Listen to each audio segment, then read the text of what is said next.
The acoustics in my parents' kitchen are surprisingly efficient for a room designed in the late 90s. If you sit on the bottom step of the staircase, just out of the line of sight of the breakfast nook, you can hear the hum of the refrigerator, the clink of a spoon against a ceramic mug, and the exact moment a legacy is dismantled. "The transition needs to be clean," my father said. Harold's voice had that particular resonance he used when discussing load-bearing walls or foundation pours, sturdy, professional, and entirely devoid of sentiment. If we move the primary holdings into the trust now, the tax implications for Evan are minimized. It's about the long-term structure. And Andrew? That was my mother, Diane. I could hear the rustle of paper, likely the heavy cream-colored stationery she used for her nonprofit's executive summaries. She wasn't asking out of concern. She was asking for the sake of the ledger. "He's not really ours, Diane," Harold replied. There was no malice in it.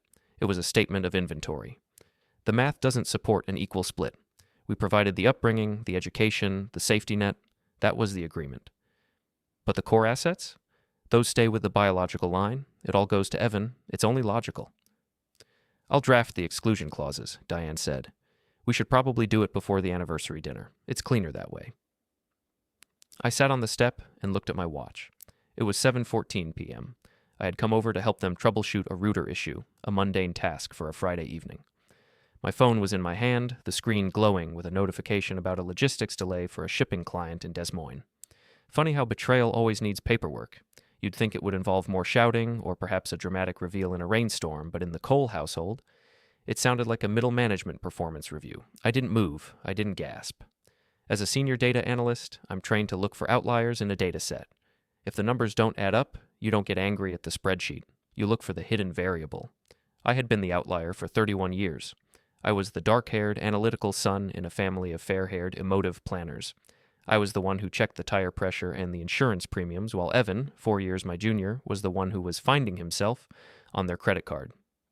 I stood up quietly, my socks sliding over the polished oak of the stairs, and retreated to the second floor. I walked into my old bedroom, now a guest room that smelled faintly of lavender sachets, and sat on the edge of the bed.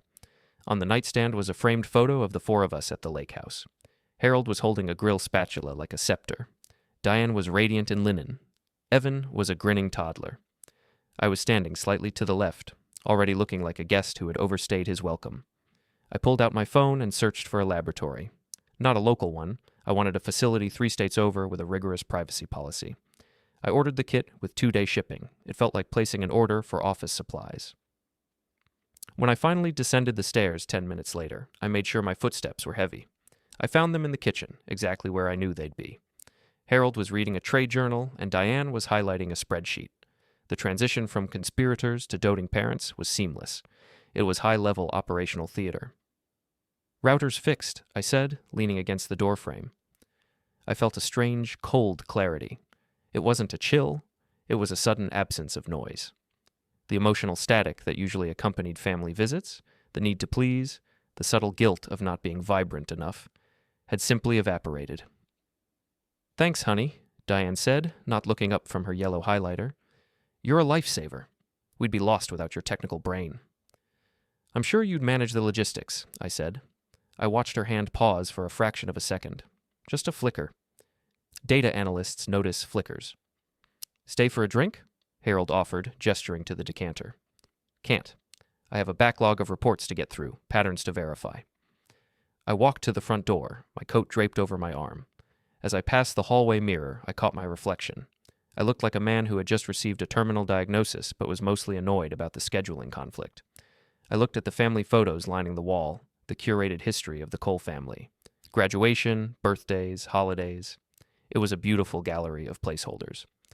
I drove home in silence, the city lights blurring into long, clinical streaks of white and red. I lived in a managed apartment complex that mirrored my internal state. Gray, efficient, and gated. Once inside, I opened my laptop. I didn't look at social media or news. I opened a fresh encrypted folder and labeled it Project Audit. I started with the memories. Not the feelings, but the dates. 1994, the year we moved from the coast. 1997, the year Evan was born. 2005, the minor fender bender where Diane had been strangely insistent that I not go to the hospital despite the airbag deployment. I began to cross-reference these dates with public records. It's amazing what you can find when you stop looking for love and start looking for a paper trail. My father was a contractor who specialized in municipal builds. He knew how to hide costs in the margins. My mother managed the operations of a mid-sized nonprofit. She knew how to justify an expense while redirecting the resource. By 2 a.m., I had a list of inconsistencies. There was no record of my birth at the hospital Diane always claimed I was born in. There were no prenatal photos, not that men usually check for those, but in the era of scrapbooking, their absence was a glaring void. I leaned back in my chair, the blue light of the monitor reflecting in my glasses. I felt a dry, cynical amusement bubbling up. They had been so careful. They had raised me to be the responsible one, the one who handled the details, the one who would never be a burden. They had essentially trained their own executioner, teaching me the exact analytical tools I was now using to dismantle their fiction. The DNA kit arrived on Tuesday. I swiped the inside of my cheek with the sterile swab, sealed it in the vial, and dropped it in the outgoing mail within the hour. It felt like filing a grievance. The following Saturday, I went back to the house. It was a routine visit, Saturday lunch. It was the tactical move. Maintain the status quo until the data is verified. "You're quiet today, Andrew," Evan said, stabbing a piece of grilled chicken. He was wearing a shirt that probably cost more than my first car. He was the real heir, the biological prize, currently unemployed but consulting for a friend's startup. "Just calculating," I said. "Calculators don't have many friends," Evan smirked. "They don't need them," I replied calmly. "They just need to be right." Diane laughed, that practiced melodic sound. "Oh, leave him alone, Evan. Andrew has always been our rock. So steady, so reliable." I looked at her, really looked at her. I saw the way she adjusted her pearls when she was lying. I saw the way Harold avoided eye contact when the conversation turned to the future. They weren't my parents. They were managers of a long-term asset that was about to be liquidated. "I was thinking about the old house," I said, my voice conversational. "Before we moved in '94, I don't remember much of it. Do we have the closing documents? I'm interested in the property taxes from that era for a project I'm doing." The silence that followed was heavy, the kind of silence that precedes a structural collapse. Harold cleared his throat. "Those are in deep storage, son. Why would you want to look at those?" "Patterns," I said, taking a sip of water. "I'm interested in how things were valued back then. How much was considered an acceptable loss?" Diane's smile didn't falter, but her eyes went sharp. "Everything was valued exactly as it should have been. We've always been very careful with our records." "I know you have," I said. "That's what I've always admired about this family, the attention to detail." I left shortly after lunch, but I didn't go home. I drove to a storage facility on the edge of town, the one Harold used for his old business files. I didn't have a key, but I knew the gate code. He had used my birthday for years. It was a bit of irony I found particularly delicious. The air in the storage unit was stale, smelling of cardboard and old grease. I moved through the stacks of boxes with a flashlight. I wasn't looking for a diary or a heartfelt confession. I was looking for the inspection reports. And then I found it. A folder labeled 1994 Relocation Compliance. Inside was a series of legal documents I had never seen. There was an indemnity agreement, a third-party transfer of guardianship, and a recurring payment schedule from an entity called the Sterling Group. But at the very bottom was something that made me pause. It was a vehicle inspection report, dated 2 weeks before the accident that had supposedly cost me my biological parents. The event Diane and Harold had told me was a tragedy of fate. The report showed that the brake lines had been noted as severely corroded. The signature at the bottom, acknowledging the danger and refusing the repair, wasn't from a stranger. It was Diane's signature. I didn't feel a surge of rage. I felt a sense of completion. The outlier had been explained. The variable was found. I pulled out my phone and took a high-resolution photo of the document. I looked at the date on the report again. They hadn't just taken me in. They had waited for the right moment to acquire me. I was a strategic acquisition, a way to fill a void until the preferred model could be produced. I walked out of the storage unit and locked the door. The sun was setting, casting long, distorted shadows across the asphalt. I felt remarkably light. The burden of being a son was gone. I was just a data analyst now, and the audit had officially begun. I got into my car and checked my email. The lab result was in. 0.0% probability of biological relation. I started the engine. I had a dinner to attend next week, the anniversary dinner. I wondered if Diane had finished drafting those exclusion clauses. It didn't really matter. By the time I was finished, there wouldn't be anything left to exclude me from. I'd make sure the ledger was perfectly balanced. I drove away, checking my mirrors, my movements precise and controlled. It's funny how betrayal always needs paperwork, but justice just needs a clear set of eyes and the patience to wait for the right moment to hit send. The DNA report sat on my laptop screen like a final notice for a delinquent account, 0%. It was a clean, round number, the kind of number that settles an argument before it even begins.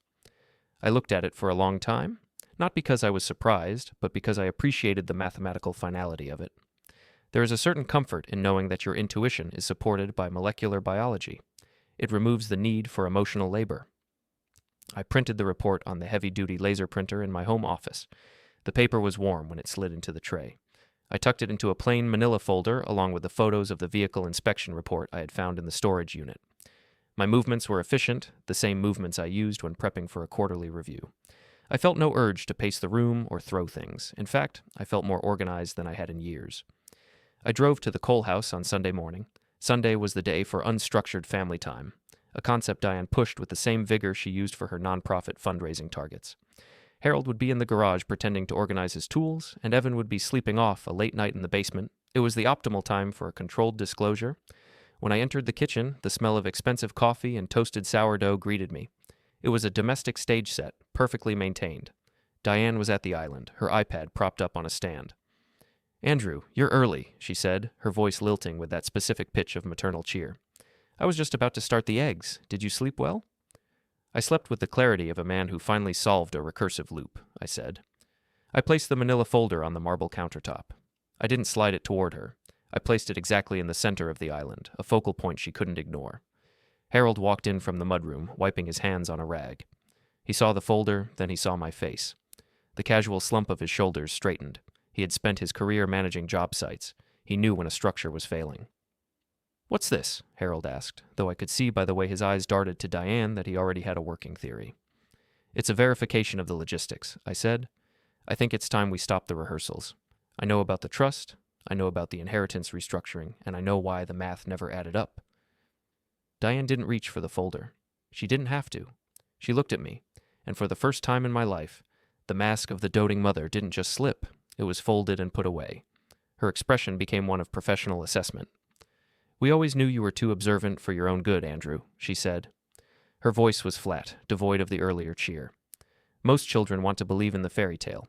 You were always looking for the strings." "I'm a data analyst, Diane. It's what you trained me to be," I replied. "Open the folder." She opened it. She glanced at the DNA results first, then lingered on the photograph of the vehicle inspection report. Harold leaned over her shoulder, his face turning a dull, waxy shade of pale. Neither of them looked devastated. They looked like accountants who had just been caught in an embezzlement scheme. "We meant to tell you someday," Harold said.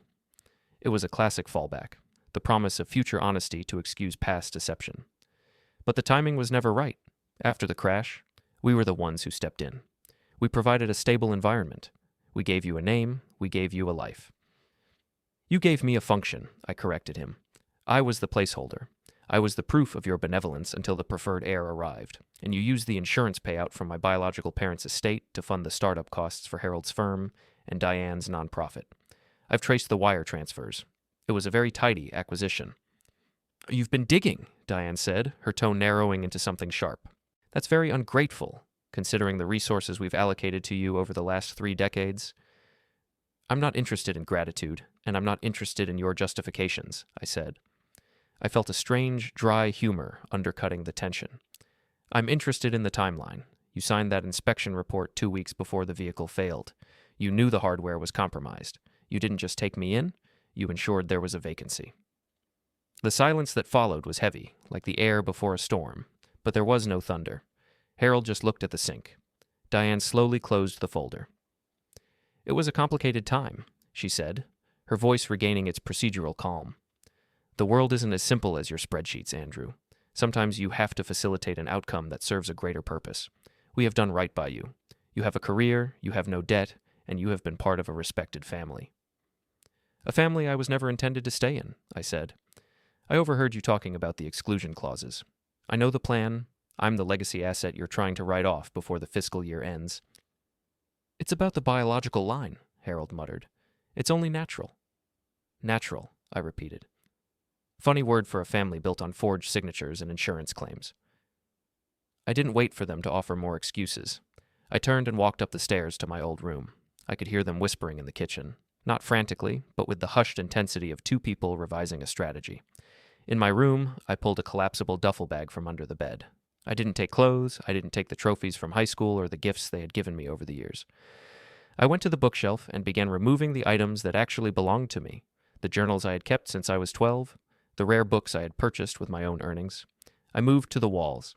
One by one, I took down the photos of myself. I removed them from their frames, leaving the empty glass and the generic backings behind. I wanted to leave the room looking like a hotel suite, devoid of personality, ready for the next temporary guest. I went to the closet and found the old wooden box where I kept my personal records. I checked the contents. My social security card, my actual passport, the original birth certificate that I now knew was a masterpiece of clerical manipulation. As I was packing, the door opened. Evan stood there, leaning against the frame with his arms crossed. He looked bored. "So, the secret is out," Evan said. "I guess this means I don't have to pretend to like your boring data talks at dinner anymore." "You never did, Evan," I said without looking up. "You were just playing your part in the play. You're the lead actor. I was just the understudy." "Dad says you're making a scene," Evan said, checking his watch. "He wants to know if you're going to be difficult about the trust. Because if you are, they'll just freeze your accounts. They have the power of attorney you signed when you were 21. Remember?" I paused, a stack of journals in my hand. I looked at Evan. He was the perfect product of their grooming, entitled, lazy, and entirely unaware of how the world actually functioned outside of his parents' influence. "I remember every document I've ever signed, Evan," I said. "But you should ask your mother if she remembers the audit requirements for her nonprofit. Or ask your father about the safety protocols on his 2018 municipal contract. Details matter. You'd know that if you ever did your own homework." Evan rolled his eyes and walked away. He wasn't a threat. He was just a symptom of the rot. I finished packing. I took the duffel bag downstairs.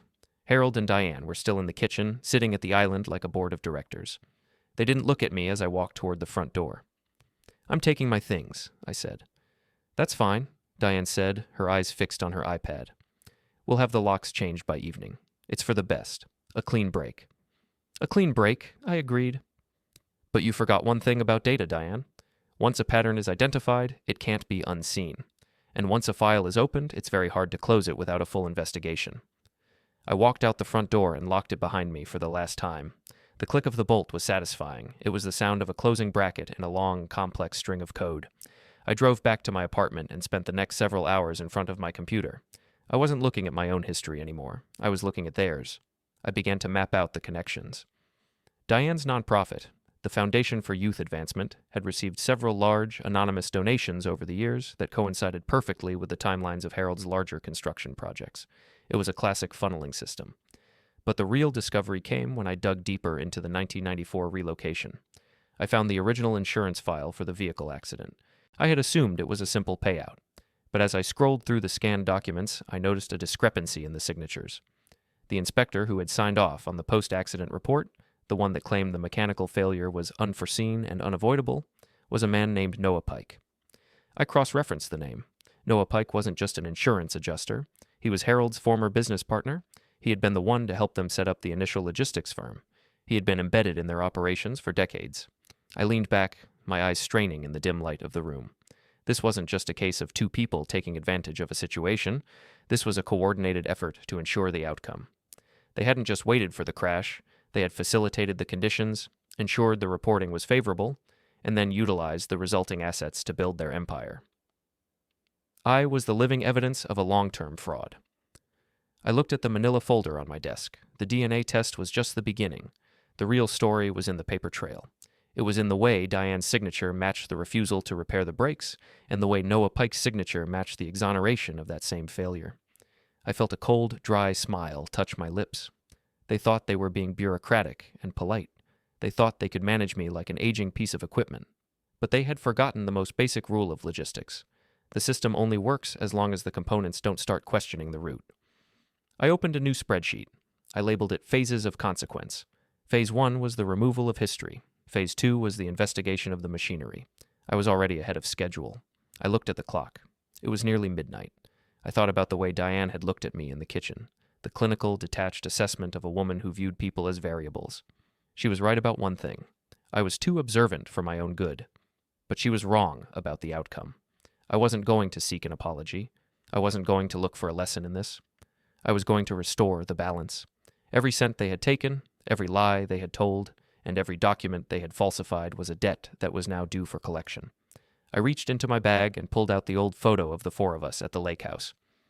I looked at the boy standing on the edge, the one who didn't quite fit. I didn't feel sorry for him. I felt like he was finally standing on solid ground. I took a pair of scissors and carefully cut myself out of the photo. I left the rest of them, Harold, Diane, and Evan, standing there in their linen and their lies.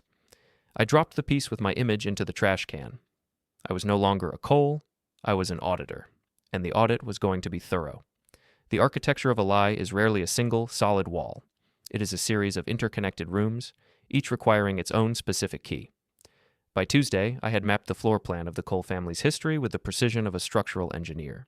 My apartment had transformed into a command center for a forensic audit. The primary objective was no longer to prove I didn't belong, the DNA had settled that, but to understand the exact mechanics of how I had been acquired. I spent the morning navigating the digital archives of the insurance compliance database. As a data analyst, I have access to high-level industry portals that common search engines ignore.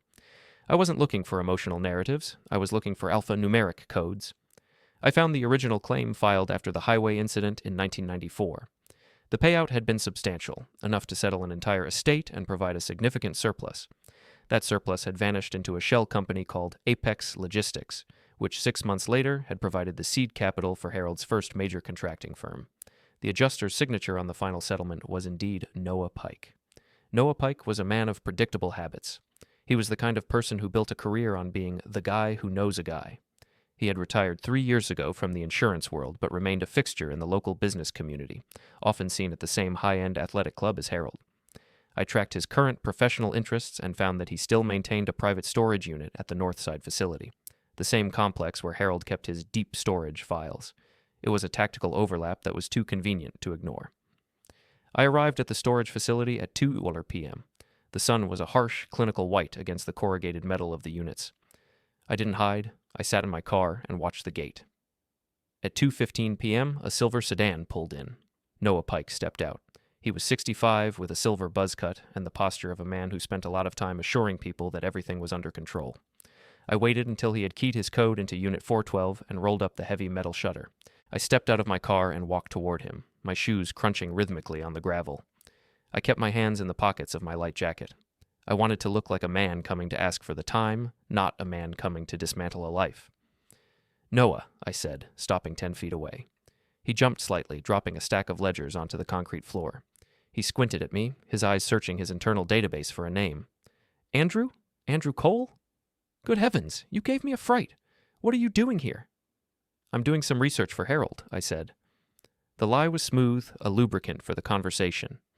He mentioned you might have some of the old relocation files. He's looking to clear some space in his own unit. Noah's expression shifted. It wasn't fear, not yet. It was a subtle tightening of the jaw, a defensive posture. Harold didn't mention anything to me. And those files are ancient, Andrew. They're mostly just scrap paper now. "Not all of them," I said, moving closer. I stepped into the shadow of the unit, encroaching on his personal space just enough to be noticeable. "I'm particularly interested in the 1994 inspection reports, specifically the ones regarding the brake failure on the coastal highway. There seems to be a discrepancy between the garage's warning and your final assessment." Noah froze. He was holding a plastic bin, and I could see his knuckles turning white. "I don't know what you're talking about. That was a long time ago. Accidents happen. It's part of the industry." "Negligence happens too, Noah. But when negligence is documented and then ignored, it becomes something else entirely. It becomes a liability. And when that liability results in a massive insurance payout that just happens to fund your business partner's new company, it looks like a conspiracy." "You're out of line, kid," Noah said, his voice dropping an octave. He tried to move past me to get to the roll-up door, but I shifted my weight, blocking his path. It wasn't a violent movement, it was a repositioning, like a pawn moving to check a king. "I'm not a kid, Noah. I'm a senior analyst. I track patterns for a living. And the pattern here is very clear. My mother, or the woman I called my mother, signed off on a refusal to repair those brakes. You signed off on a report saying the failure was unforeseen. That's a fraudulent document. In the eyes of the insurance commission, that's a permanent black mark. At best, you lose your pension. At worst, you face a civil suit that would empty your retirement accounts." Noah tried to shove past me, his shoulder hitting my chest. I didn't move. I grabbed his arm, not to hurt him, but to steady him. The physical contact was a jolt of reality. He was trembling. "Get out of my way," he hissed. "I'll get out of your way when you give me the 1994 folder," I said. "I know it's in here. You're a hoarder of leverage, Noah. You wouldn't throw away the one thing that keeps Harold and Diane paying for your club membership." He looked at me, his eyes darting between my face and the exit. He realized I wasn't going to shout or throw a punch. I was simply a wall that wouldn't move until the data was surrendered. He let out a long, ragged breath and reached into a box near the back of the unit. He pulled out a thick, accordion-style folder and shoved it into my hands. "Take it," he said, his voice shaking. "Take it and get out. You have no idea what you're doing, Andrew. This isn't just about money. You're tearing down a structure that has stood for 30 years. A structure with a rotten foundation eventually collapses on its own, Noah. I'm just accelerating the timeline," I said. As he stepped out of the unit to catch his breath, I moved with a sudden, calculated speed. I stepped outside, pulled the heavy metal shutter down, and clicked the padlock shut. I had my own lock ready, a heavy industrial-grade one I'd bought that morning. "Hey, what are you doing?" Noah's voice was muffled behind the metal. He began pounding on the door. "It's a 5-minute walk to the front office, Noah. There's no cell reception in these units. Too much galvanized steel. I'll call the manager once I'm at the gate. Consider it a brief period of reflection. You've spent 30 years keeping people trapped in a lie. 5 minutes in the dark seems like a fair trade."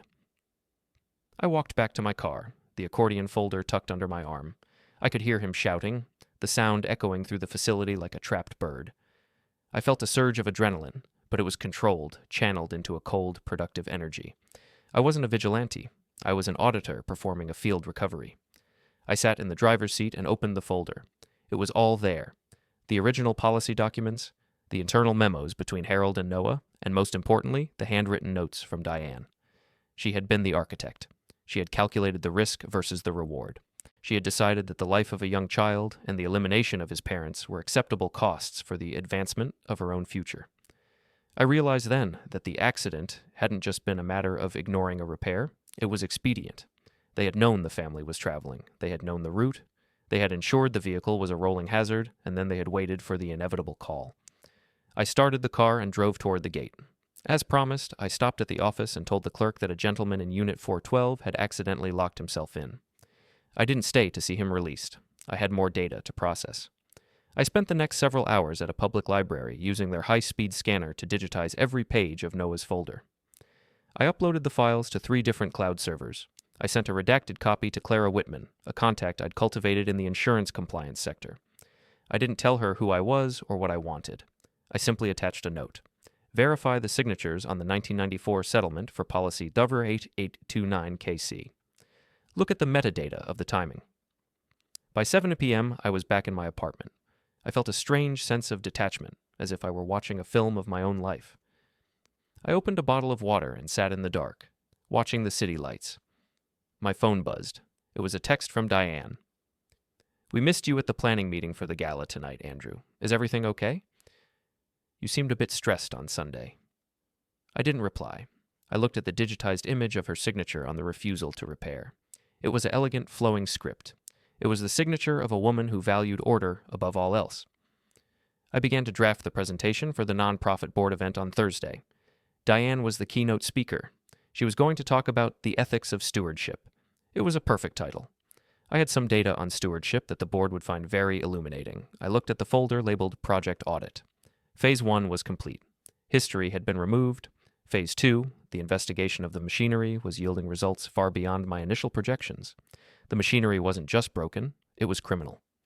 I stood up and walked to the window. I could see the glow of the suburbs in the distance, where Harold and Diane were likely sitting in their perfectly curated living room, drinking wine and discussing the exclusion clauses for the man they had spent 30 years grooming. They thought they were the ones in control. They thought I was a variable they could simply delete from the equation. But they had forgotten the most important rule of data integrity. You can't delete the truth without leaving a ghost in the system. And I was the ghost that was about to turn into a solid, undeniable reality. I felt a dry, calm smile spread across my face. For the first time in 31 years, I didn't feel like a placeholder. I felt like the most important person in the room. The rehook was simple. The accident wasn't a tragedy. It was a business transaction. and I was the only one who had the receipts. I sat back down at my desk and opened the file for the nonprofit's financial history. If Diane wanted to talk about stewardship, I was more than happy to provide the visual aids. I would show them exactly how she had managed her most precious assets. I checked my watch. 48 hours until the gala. 48 hours until the reputation Diane Cole had spent a lifetime building would be reduced to a set of fraudulent signatures and a series of illegal wire transfers. I didn't feel the need for a rest. I had a lot of formatting to do. The ballroom of the Grand Regency was a monument to the kind of stability that money buys when it's laundered through high-minded rhetoric. Crystal chandeliers hung like frozen rain over tables draped in silk, and the air smelled of expensive lilies and the faint metallic tang of industrial-strength floor wax. This was Diane's arena. As the chief operations officer for the Foundation for Youth Advancement, she didn't just run the show, she curated the reality of everyone in the room. I stood in the back by the soundboard, wearing a charcoal suit that made me blend into the shadows of the tech crew. To the casual observer, I was just another staff member checking the telemetry of the evening's presentation. In reality, I was the glitch in the operating system. I watched Diane move through the crowd. She was a master of the tactical touch. A hand on an elbow, a sympathetic tilt of the head, a perfectly timed laugh. She was selling the idea of the ethics of stewardship, and the board members were buying it by the crate. Harold stood nearby, looking stiff in a tuxedo, playing the role of the supportive spouse. He looked like a man who had successfully buried his past under a few tons of municipal concrete. 5 minutes to the keynote, Andrew, the technician whispered, glancing at his monitor. You sure about these last-minute file swaps? The director mentioned a strict schedule. The director wants impact, I said, my voice as steady as a heartbeat. These are the updated transparency metrics. Diane requested them personally. We want the donors to see the real numbers behind the growth. The technician shrugged and returned to his headset. He didn't care about the data. He cared about the signal strength. I looked down at my tablet. The files were staged. 3 decades of insurance settlements, the Noah Pike affidavit I'd spent the last 24 hours perfecting, and the digital scans of the vehicle inspection reports from 1994. The lights dimmed. A hush fell over the room, the kind of silence that precedes a coronation. The board chair, a man whose family name was on half the libraries in the city, stood at the podium and introduced my mother with a fervor usually reserved for saints. Diane took the stage to thunderous applause. She looked radiant under the spotlights, her pearls gleaming. She began her speech with a practiced anecdote about the importance of legacy and the sacred trust we hold for the next generation. It was a beautiful performance. It was also a lie.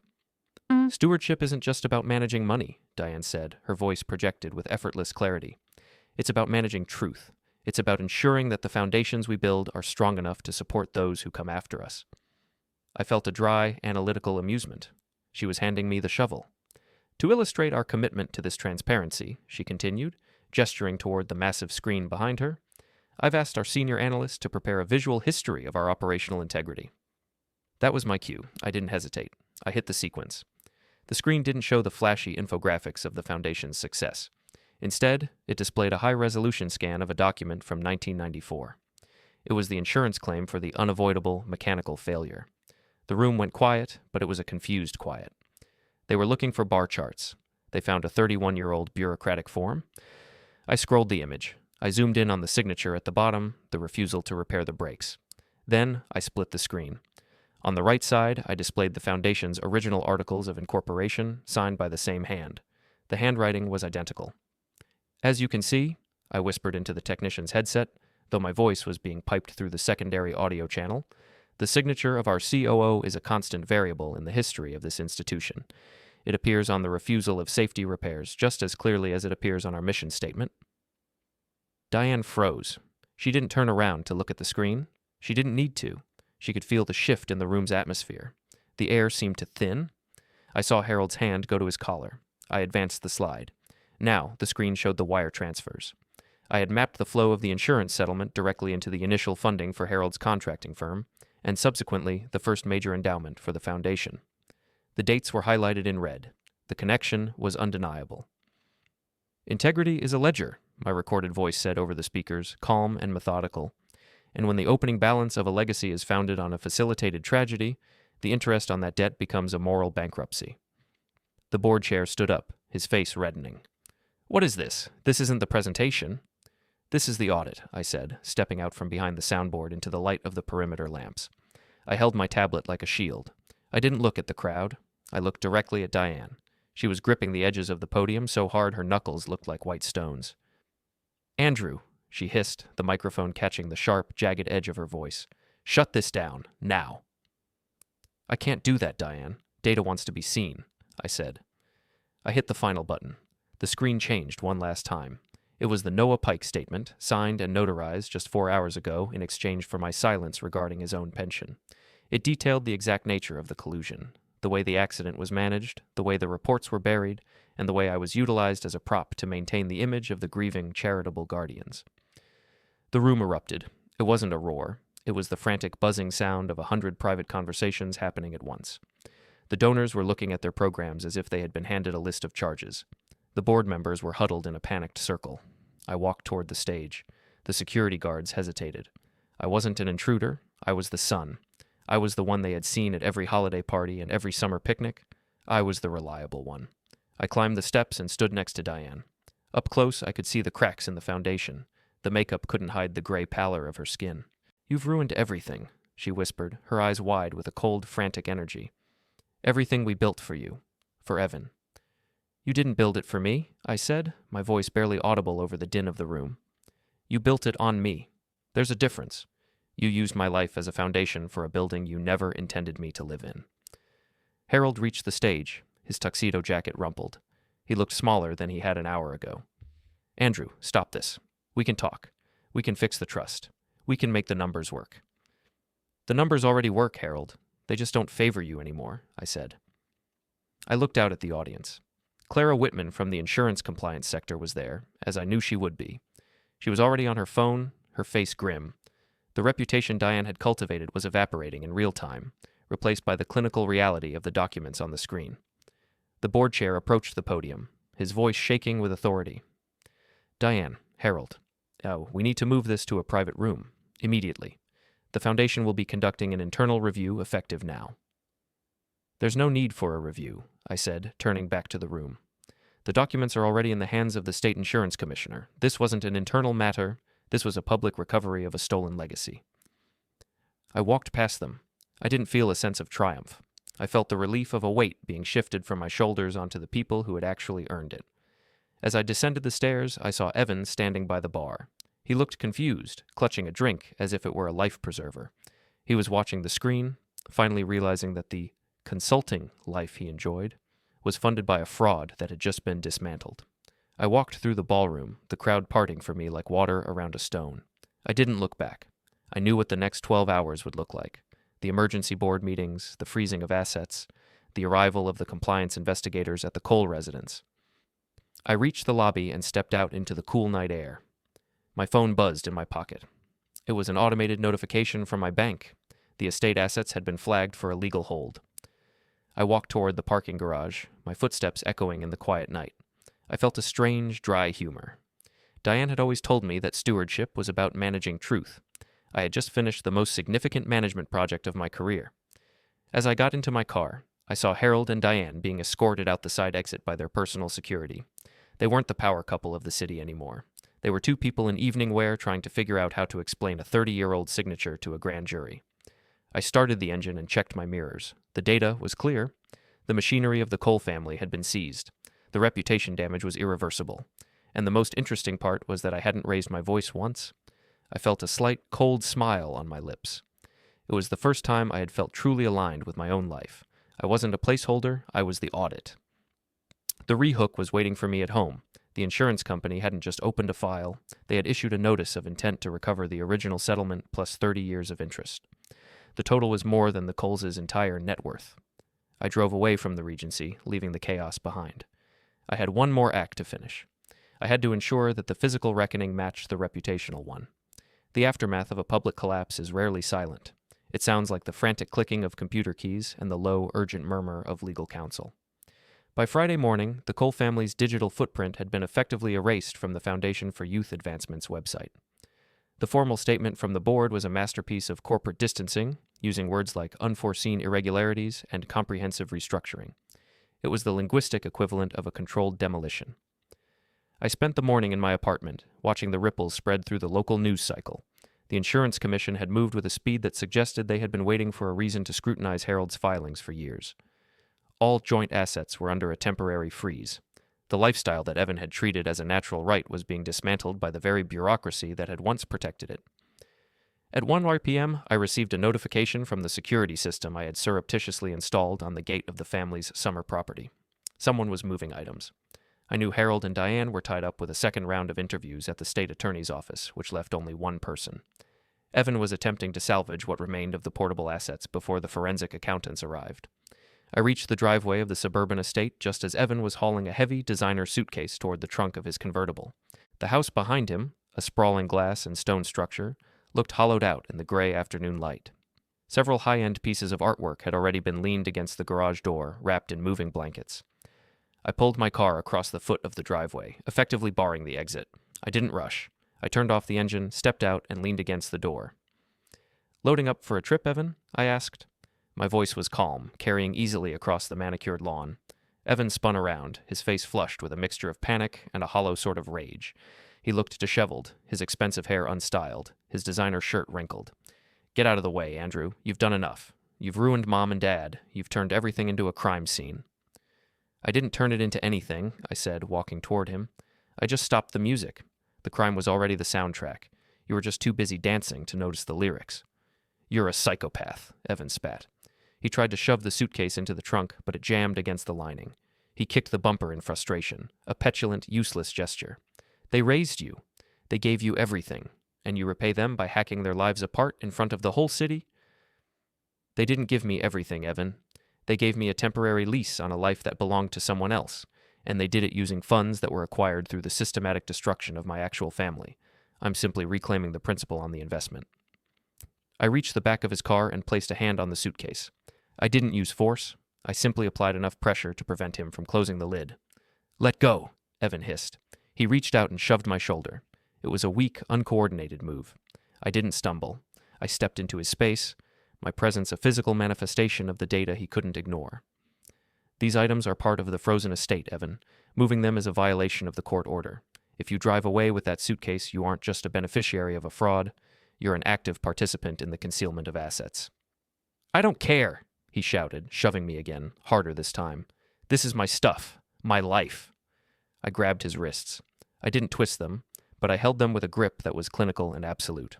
I looked him directly in the eyes. I saw the realization sink in, the understanding that the person he had spent his life mocking as a boring calculator was now the only thing standing between him and a total loss of status. "It was never your stuff, Evan. It was the interest on a debt that's finally been called in," I said. I released his wrists and shoved him back just enough to create a gap.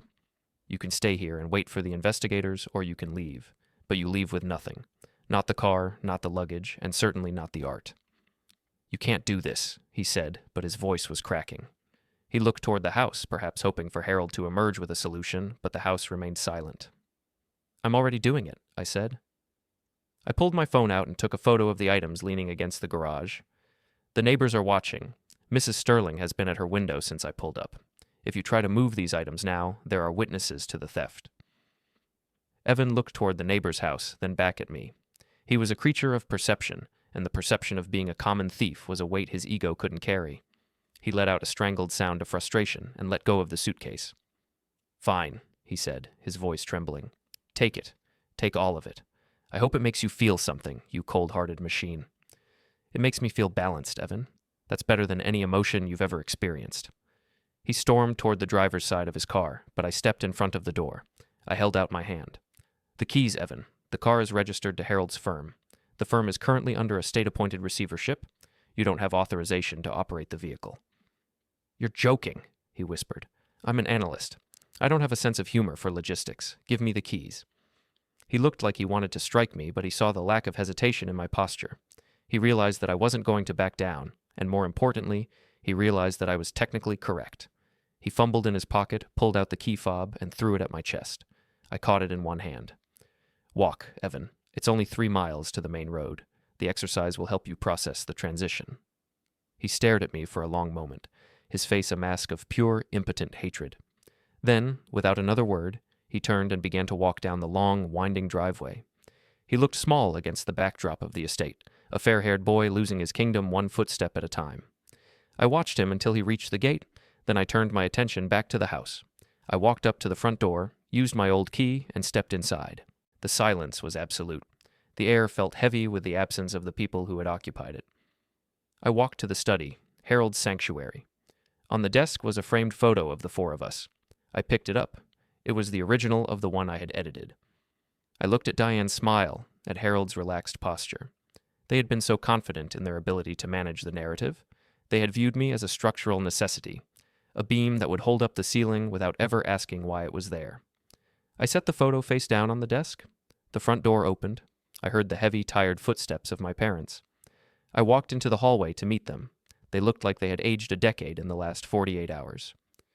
Harold was leaning on his cane, and Diane's pristine linen suit was stained with coffee and wrinkled from a long day in a windowless room. "Andrew," Harold said, his voice a gravelly whisper, "why are you still here? Haven't you taken enough?" "I haven't taken anything that wasn't already mine by right of law," I said. "I'm here to tell you that the settlement terms have been finalized by the Insurance Commission's legal team. They're offering a structured recovery to avoid a criminal trial for the fraud." Diane looked up, a spark of her old operational instinct flickering in her eyes. "What terms?" "You forfeit the estate. You liquidate all personal holdings to satisfy the original claim plus the inflation-adjusted interest. The foundation is being dissolved, and its remaining assets will be placed into a trust for the families impacted by the 1994 relocations. You'll be left with your basic Social Security and a modest apartment in the city. No fiduciary roles, no board seats, no legacy." "That's a final verdict for our reputation," Diane said, her voice shaking. "Your reputation was an artificial construct, Diane. It survived on a lack of data. Now that the data is public, the reputation is zero valued. It's a simple market correction." "We did it for the family," Harold said, reaching out as if to touch my arm. I stepped back, avoiding the contact. "We wanted to give you a better life than the one you were headed for." "You wanted to give yourselves a better life, and you used me as the justification for the cost. Don't mistake your ambition for altruism. It's an insult to my intelligence." I walked toward the door. I had no more words for them. There was no apology that could bridge the 30-year gap, and I wasn't looking for one. I was looking for the hard stop. "Wait," Diane called out. "What about the last condition? The lawyer mentioned a final clause you insisted on adding. Something about the public record." I stopped at the threshold. I didn't turn around. "The final condition is the release of the unredacted documents to the state archives. Not just the fraud, but the original inspection refusal. I want the world to see the exact moment you decided that a child's history was worth less than a business loan. I want it to be the first thing people see when they search your names for the next century." "You're a monster," she whispered. "No," I said, looking out at the driveway where Evan had disappeared. "I'm just the result of your management. You should be proud. I've handled this with the exact same cold, procedural efficiency you taught me." I walked out of the house and down the steps. The sun was beginning to set, casting long, sharp shadows across the lawn.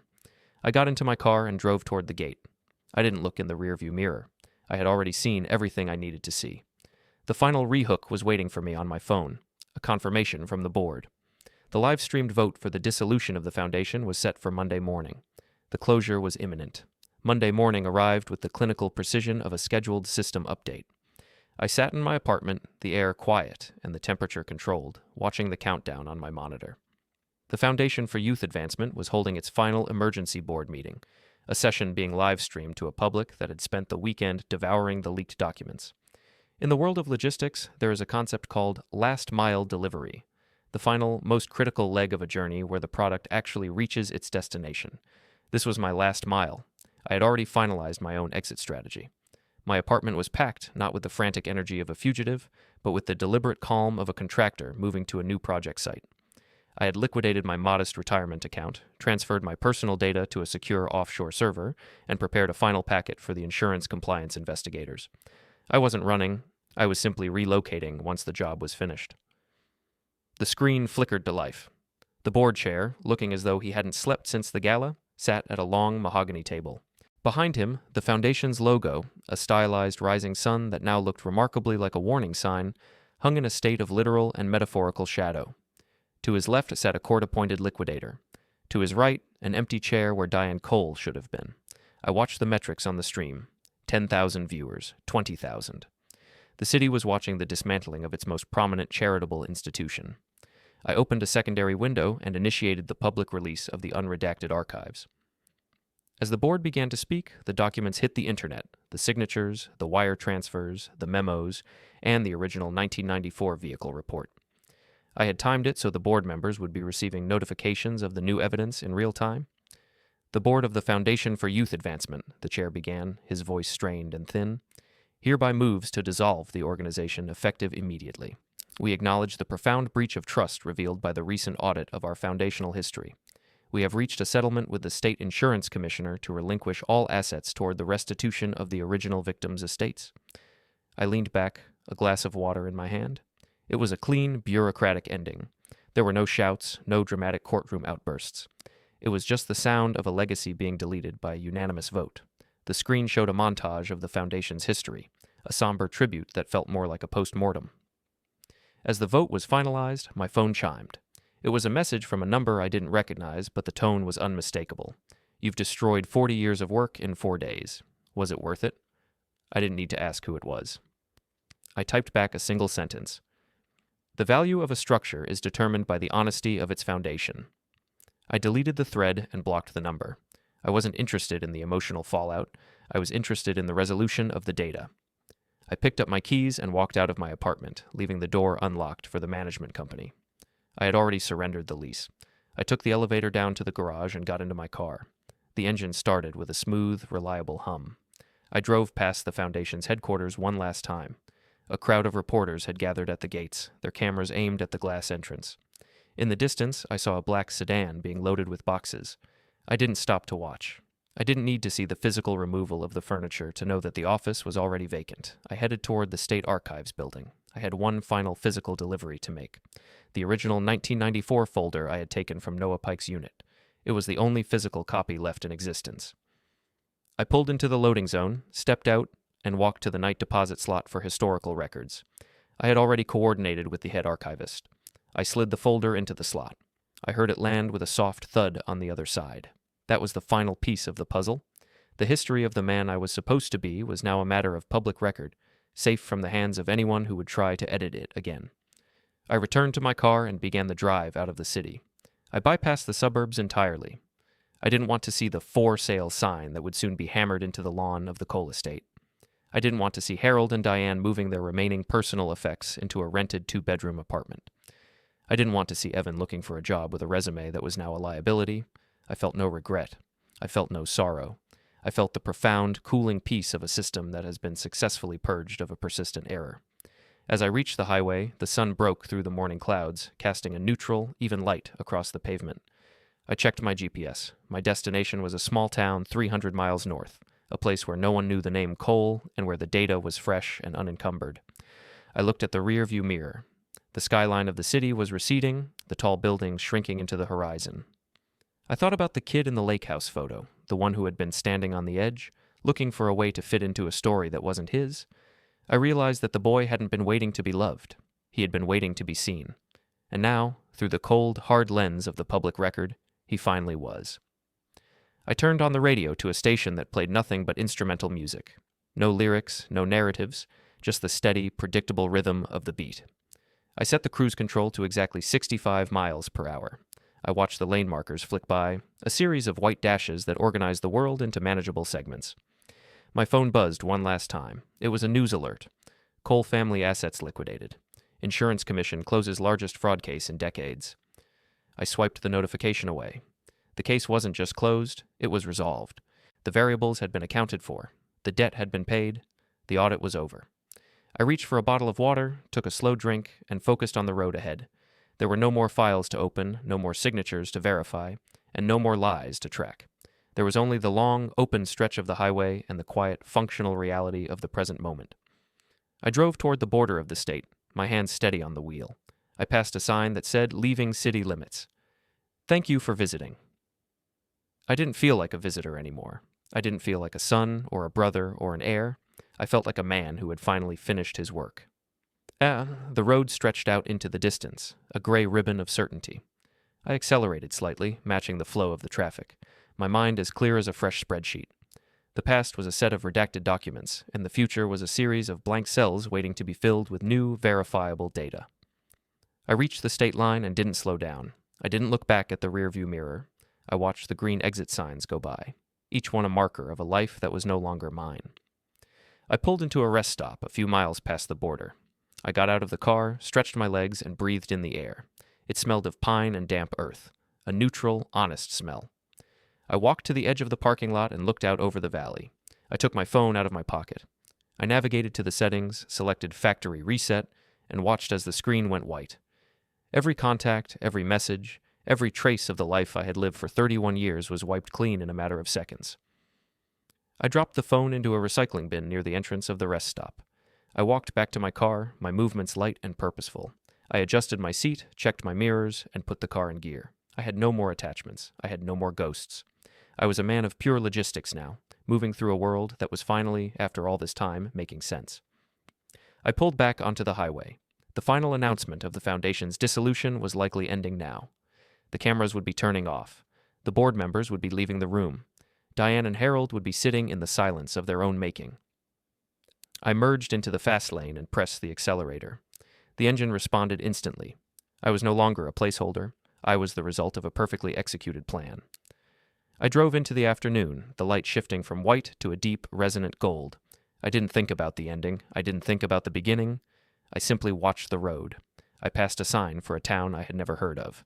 I liked the name. It sounded like a place where a man could start an audit from scratch. I signaled for the exit. I turned off the highway and followed the ramp down toward the unknown streets. I reached the stop sign at the end of the ramp, looked both ways, and turned right. I kept driving. I didn't stop. I didn't reflect. I simply moved forward into the clean, quiet space of the next chapter. The story was over. The balance was restored. I parked the car in front of a small, nondescript diner and walked inside. I sat at the counter